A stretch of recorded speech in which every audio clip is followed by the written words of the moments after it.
Dragi otroci, starši in vsi ostali, ki spremljate naš YouTube kanal oziroma Facebook Knjižnice Šmarje, lepo pozdravljeni. Danes ob dnevu pismenosti začenjamo novo sezono pravljic preko spleta oziroma hkrati pa se vračajo tudi v našo knjižnico. Jutri bomo imeli v Knjižnici Šmarje tudi parado učenja, otvoritev, kjer se bodo dogodki odvijali v živo in pa preko spleta. Zato vas vljudno vabimo, da pridete med nas. Zdaj pa prisluhnite pravljici Petelin Pepin.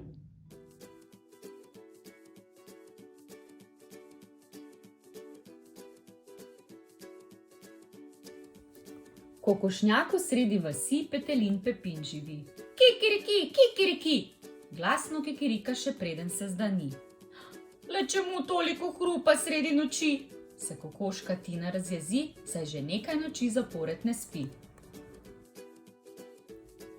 Rana ura, zlata ura! Neutrudno kikirika Petelin Pepin. Kdor dolgo spi, malo naredi. Kikiriki, kikiriki! Kokokodak, pa se me bo kap! Zakokodaka kokoška rjavka, ki zaradi bujenja glasno protestira in si s perutjo oči zastira. Kikiriki, kikiriki, dovolj ste spale! Petelin Pepin zakikirika in grdo pogleda kokoško Brino, ki zaspano mežika. Da bi Petelina Pepina vsaj malo pomirila, ga kokoška Amalija zaljubljeno pogleduje in odkrito občuduje. A glej ga zlomka, potem pa takole sprašuje. Jaz jajca valim, ali lahko še malo zaspim? To je Petelina Pepina tako razjezilo, da mu je vso sapo iz kljuna potegnilo. A še huje ga je doletelo, kar je iz kota kokoške Mici priletelo. Ta je namreč, preden se je z odejo čez glavo pokrila, vsem v kokošnjaku glasno naznanila.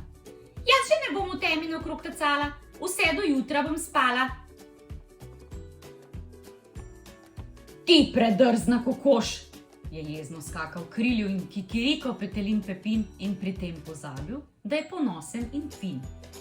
A kokoška Mici se zanj ni zmenila, svoj spanec je še s smrčanjem nadgradila. Kikiriki, kikiriki, je jezno kikirikal Petelin Pepin. Štel bom od 1 do 100, medtem pričakujem, da vse kokoške razen tiste, ki jajca valite, nemudoma svoje postelje zapustite. Potem je iz kokošnjaka odšel, da bi od 1 do 100 preštel. In kokoši so nemudoma iz svojih postelj poskakale, si kljune umile in perje počesale. Na vso moč so hitele in vreščale. Kajti, če bi Petelin Pepin preštel do 100 in z delom ne bi končale, bi to grenko obžalovale. Kokoška Mici, ki se Petelina Pepina ni prav nič bala, pa je še naprej v postelji ostala in pod odejo glasno smrčala.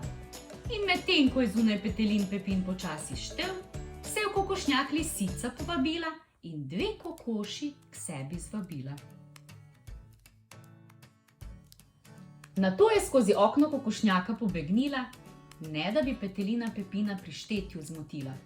Potem se je spet in spet vrnila, dokler ni vseh kokoši iz kokošnjaka znosila. In ko je Petelin Pepin s svojim štetjem končal, je presenečen pred praznim kokošnjakom obstal. A na srečo se je v kotu kokošnjaka nekaj premaknilo. Kokoška Mici se je iz spanca prebudila in se leno pretegnila.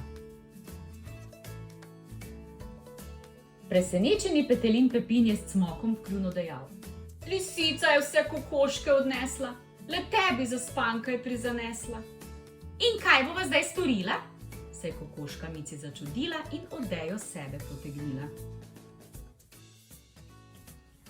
Le kaj bi lahko storila? Je Petelin Pepin previdno dejal. Najbolje je, da se kar poročiva. S tabo se že ne bom poročila, je bila ogorčena kokoška Mici.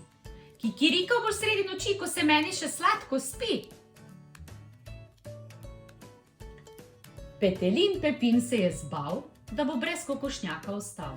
Zato je nadvse prijazno dejal. Vse do jutra boš lahko spala, le če boš moja žena postala. S to obljubo je kokoška Mici Petelinu Pepinu roko obljubila in tako kokošnjak njega in sebe pred negotovo usodo rešila.